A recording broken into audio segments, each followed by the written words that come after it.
Hello everybody and welcome back to Tekkit. Gray, where you... Yeah. Start over. Gray.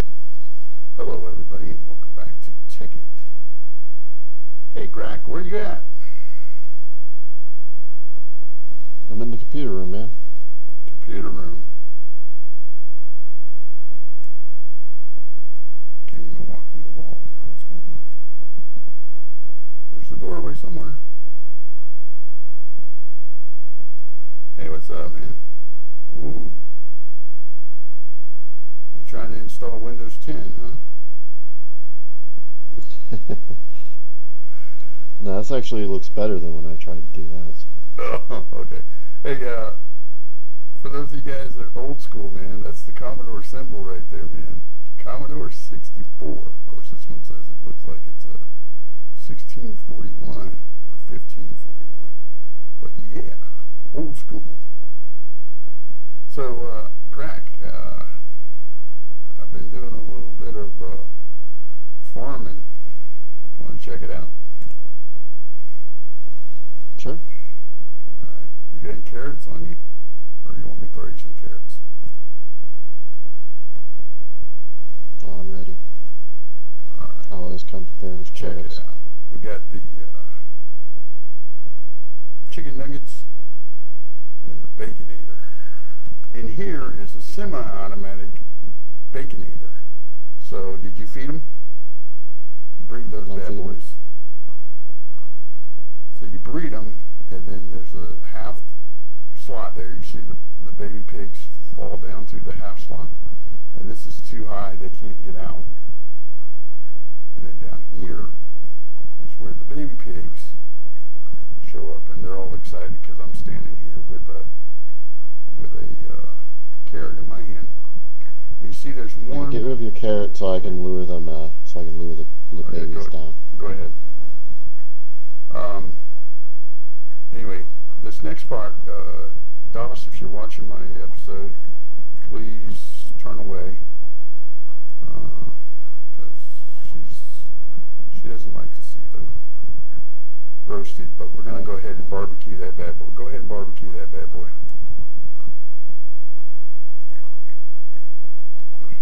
Grak hits the switch.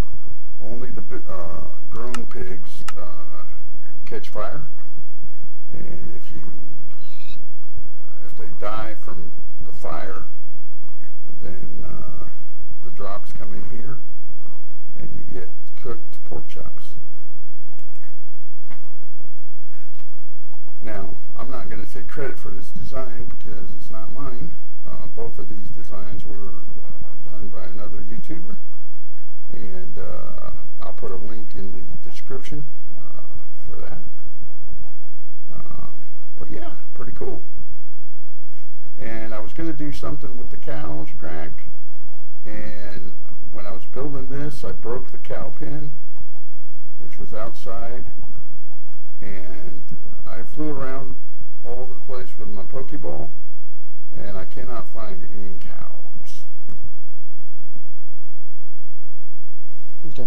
Well, you want to show them how this the chicken one works? Yeah. Yeah, flip the switch.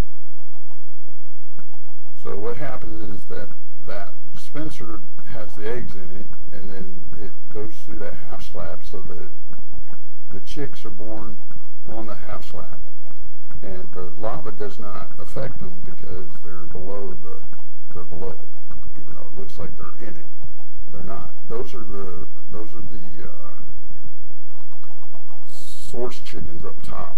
They're the ones laying the eggs. So what happens is when these grow up, then they become tall enough that the lava gets them. And then when that happens, that drops the flap feathers and the chickens into the hopper. And like I said, I'm just storing the eggs down here for now so we can make more pumpkin pies. Because over here, I've been collecting food for our space exploration.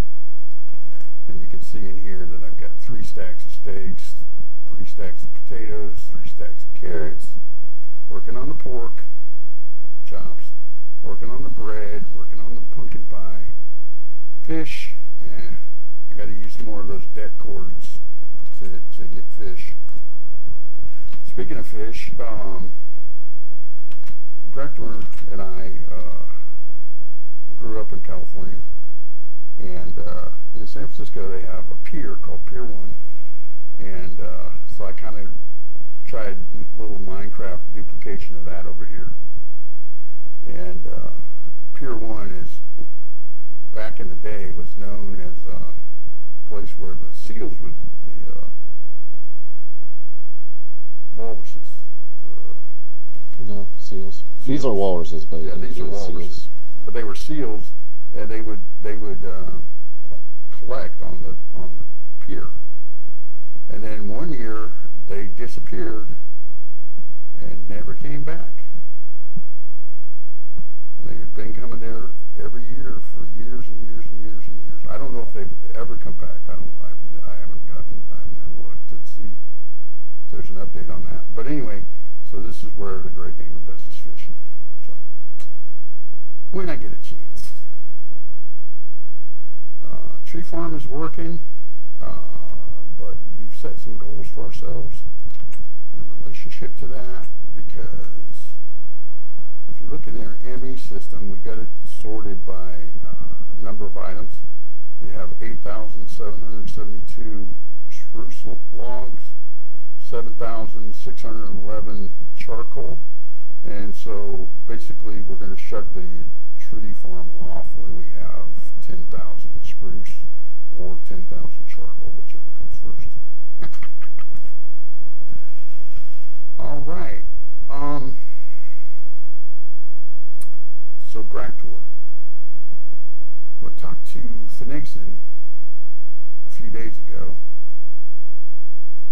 and he said that there were some issues on the moon, at the moon base. Did you hear anything about it? Yeah, I went there and checked it out. It's not pretty. Did you restart? Yeah. Okay. Remember to turn off my night vision. It's kind of backwards in my mind. I turn it off in order to see, you know. But anyway, okay, so what's the issue? You said you saw it and it wasn't pretty. Everything looks okay in here. Yeah, everything's fine in here, but if you come out here, we are subject to meteor strikes. Whoa. Wow. Okay. No joke. So the meteor is sitting right there. It hit here. It took out all of the batteries off of that array. Took off the 2 arrays plus the batteries that they were connected to. The buggy is gone. Did we lose all that stuff? No, I managed to save. Finigson and I were actually here when it landed. We heard an explosion, thought maybe a creeper went off, but then I saw the blocks had actually been blown up and we have mob griefing turned off, so apparently that doesn't count for flaming hot meteorites. Okay, so we're going to have to come up with some system to protect this, man. The only thing I can think of is there's a force field mod. We might have to actually build a force field around this, you think?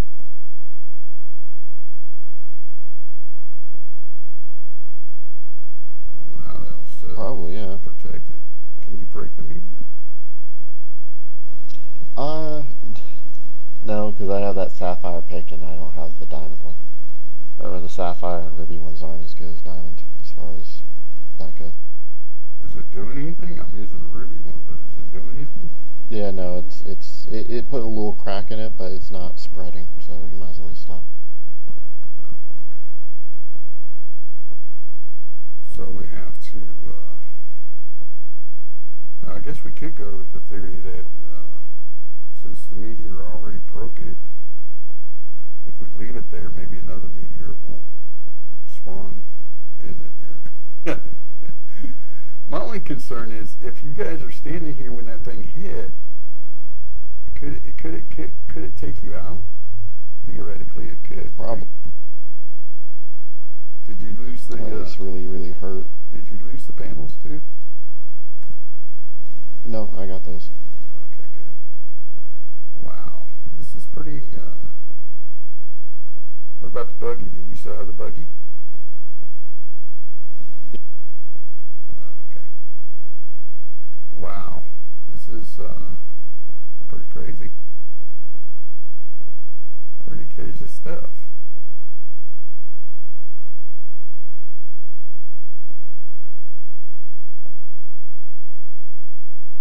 Well, at least it didn't hit the base. And apparently we were just still generating enough power, or had stored up enough for the auctioning. Well, we haven't been playing on the moon either, so yeah, we haven't been up here. Okay. I just have to make sure they're all actually enabled. Yeah, for sure.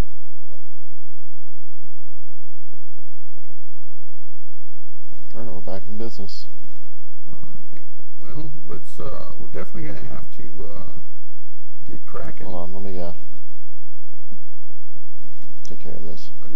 Wow, it looks like it's balanced on your. It is balanced on your head. Hold on a minute. Turn around. Yeah, on my screen you got it balanced on your head.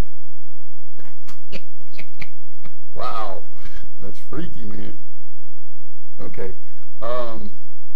Do we want to park it out here, or do we want to park it inside, man?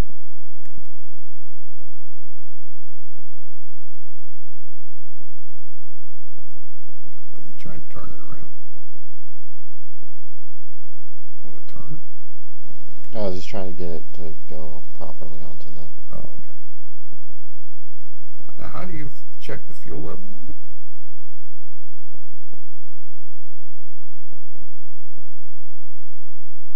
Oh, okay, I got it. I can see.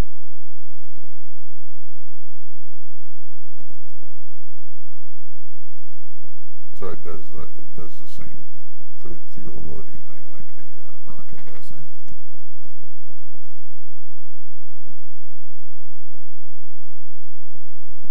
Yeah, but it just has to sit on there. Graktor's parallel moon parking skills. Pretty. All right. Well, we got this back in order. It looks like.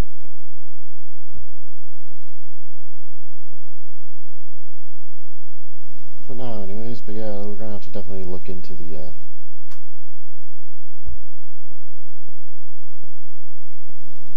whatever force field system that is. Yeah, for sure. Okay, did you want to do some mining, or did you want to go look for another thingamabobber?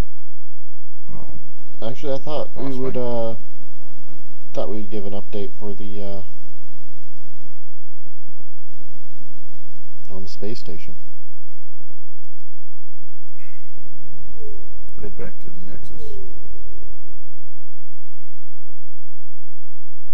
Okay, we have been doing some work on the space station. I want to be careful not to say PlayStation, which I just said. Okay, so again, just to recap, the three of us have our own hallway here. You want to look at my hallway first, Crack? Sure. So once we get past the airlocks, or once we get to the airlock rather, it's going to be entirely customized to the individual player's design. So we haven't really built much, but you'll already see some differences once we get down to the end of the hallways.